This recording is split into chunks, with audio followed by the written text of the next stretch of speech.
작년 11월경에 승리 씨가 포함되어 있는 그 무리들이 이런 단체 카톡방을 운영하고 있다라는 제보를 받게 됐습니다. 당시에는 어떻게든 이 내용에 대해서 확인을 하고 좀 수면 위로 끌어올리고 싶었지만 당시에는 제가 이 카카오톡의 실물을 본 적이 없었기 때문에 이 부분에 대해서 기사화할 수는 없었는데요.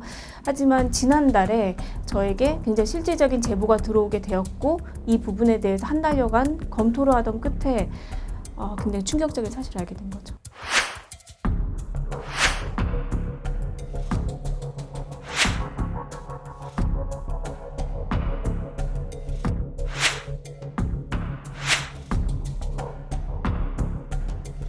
계속해서 취재를 하던 와중에 여러 가지 제보를 좀 접하게 됐습니다. 한 여자 연예인은 자신이 직접 그러니까 남성 연예인들이 포함되어 있는 단체 카톡방에서 이 성관계 몰래카메라를 주고받는 모습을 직접 봤다라고 저에게 얘기한 적도 있었고, 일단 제가 계속 취재를 했던 내용이 실제로 존재했고 현실에서는 더욱더 심각하게 진행이 되어 있다는 사실에 굉장히 큰 충격을 받았고, 그 내용이 그러니까 일부 연예인들의 일탈 행위에서 그치는 것이 아니라 경찰과의 유착 부분도 있었고 또한 어떤 공권력에 대한 그런 유착에 대한 부분이 나타났기 때문에 저는 그 부분에 대해서는 정말 사회적으로 꼭 알려야 되겠다, 그런 결심을 했던 것 같습니다.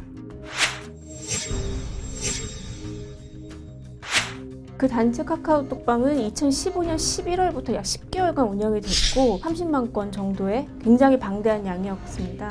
그 8명이 포함되어 있는 그 대표적인 단체 카톡방 이외에도 여러 가지 다수의 단체 카톡방이 존재를 했습니다. 내용 자체가 뭐 비단 아까 말씀드린 대로 어떤 불법 촬영물 이런 부분에서 그치는 것이 아니라 성접대 의혹이랄지 경찰 유착 의혹이랄지 정말 다양한 내용들이 포함되어 있었기 때문에 그 부분을 하나씩 나눠서 좀 조사를 하는 부분이 좀 시간이 오래 걸렸던 것 같고 매일 어떻게 보면 잠을 좀 줄이면서 그 내용을 분석을 했고 어떤 부분이 좀 문제가 있을까 제 나름대로는 추리고 또 어떤 부분을 더 추가적으로 취재해야 할지 결정했던 것 같습니다.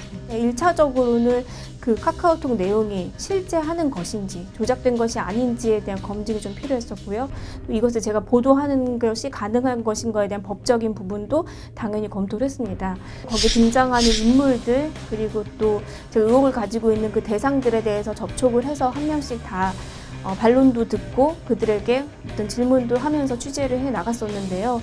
당시에는 그들이 제가 이 카카오톡방에 대해서 알고 있는 것을 몰랐기 때문에 어떤 내용에 대해서는 실제로 본인들이 시인하는 부분도 있었고 또 그 부분에 대해서 어떤 문제가 될 부분에 대해서 스스로도 인정을 하는 부분들이 있었습니다.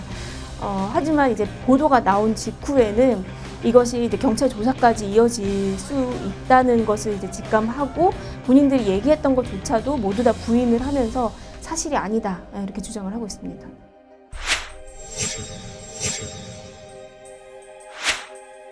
일단 저는 거대 기획사, 즉 그러니까 YG 엔터테인먼트 같은 경우에는 실제로 어떤 취재를 하는 기자에 대해서 소송을 제기하는 그런 경우가 왕왕 있기 때문에 당연히 취재를 준비하면서 어떤 법적인 대응이랄지 이런 부분 당연히 염두를 했었고요. 기사화를 하겠다라고 결심했을 때는 정말 끝까지 가겠다라는 마음을 처음부터 먹었었고요.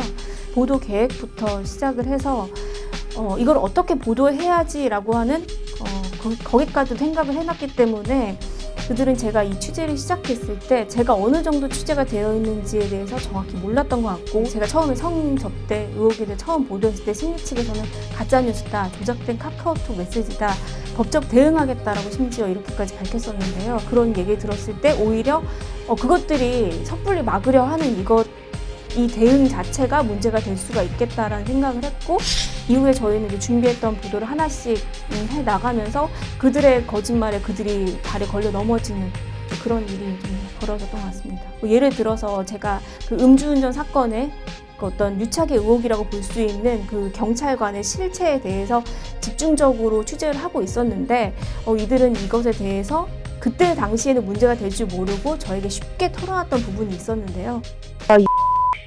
경찰 유착 계속 생각하고 있는 거 아시죠? 그 경찰 쪽에 윗선들이요? 네. 맞아요. 뭐 아는 것 같긴 해요. 예. 제보를 차곡차곡 쌓아왔고 그것을 근거로 하나씩 취재를 준비해 왔던 그 사실에 대해서는 잘 몰랐던 것 같고 잘 저를 대응을 해서 덮자 이런 식으로 이제 어떤 포장을 하려고 했던 부분이 있었기 때문에 오히려 이번 사건에 대해서 잘 대응하지 못하고 이것이 어떤 게이트로까지 번지게 되지 않았나 저는 그렇게 생각합니다.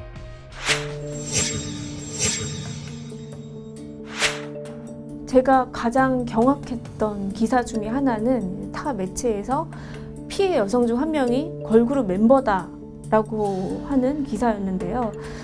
피해자의 존재에 대해서 보도를 하는 것에서 그치는 것이 아니라 그들의 신변에 대해서 어떤 기사화하는 부분에 대해서 저는 굉장히 놀랄 수밖에 없었거든요. 그뿐만 아니라 그 다양한 어떤 보도나 심지어는 지라시 형태로 정준영 동영상의 여성들이라는 이름으로 다양한 뭐 걸그룹들의 이름이랑 뭐 아니면 연예인들의 이름들까지도 계속 이렇게 리스트 형태로 확산되기도 했었는데요. 이로 인해서 나타나는 굉장히 피해도 막심하다고 생각을 합니다. 실제로 제가 만났던 다수의 피해자들도 그 기사를 보면서 본인들도 신상이 드러나는 것이 아닐까 굉장히 두려움에 떨었었습니다. 일각에서는 이번 보도가 그러니까 일부 연예인들을 타겟팅으로 해서 뭐 다양한 사회 굵직굵직한 뉴스들을 덮으려는 게 아니냐, 물타기가 아니냐 이런 의혹들까지도 제기가 되는 건데 제가 한편으로는 좀 드리고 싶은 말씀은 지금 최근에 뭐 장자연 사건이랄지 아니면 뭐 김학의 사건이랄지 뭐 이런 것들이 이 버닝썬 사태와 더불어서 저는 어떤 본질은 비슷하다고 생각을 하거든요. 시기의 차이가 있고 인물의 차이가 있을 뿐 어떤 그 사건의 본질, 여성을 성적 도구화하고 그것을 어떤 사회 매개체로 하는 그 굉장히 좀 비상식적인 일들이 현재까지도 일어나고 있다. 그런 연속상상에서 본다면 이걸 물타기로 표현할 수는 없지 않을까 그 생각을 합니다.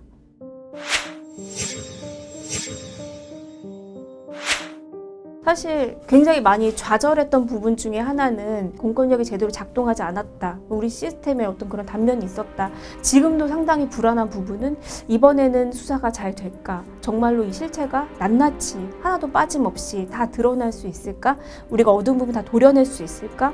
그런 거에 대한 불안감은 사실 저도 가지고 있는 부분입니다. 많은 언론인들이 그 부분에 대해서 정말 두 눈을 번쩍 뜨고 지켜봐야 할 것이고 저 또한 마찬가지고요. 뭐 여러 가지 이제 취재도 하고 여러 사람들도 만나고 카카오톡에 대한 내용도 이제 분석도 하고 취재를 하면서 제가 그 임신을 하고 또 제가 이제 뱃속에 아이가 딸인데 저도 여성이고 저도 뱃속에 딸 아이를 품고 있는 입장으로서 이 사건을 대할 때 정말 내 아이는 어떤 세상에 살아가야 하지?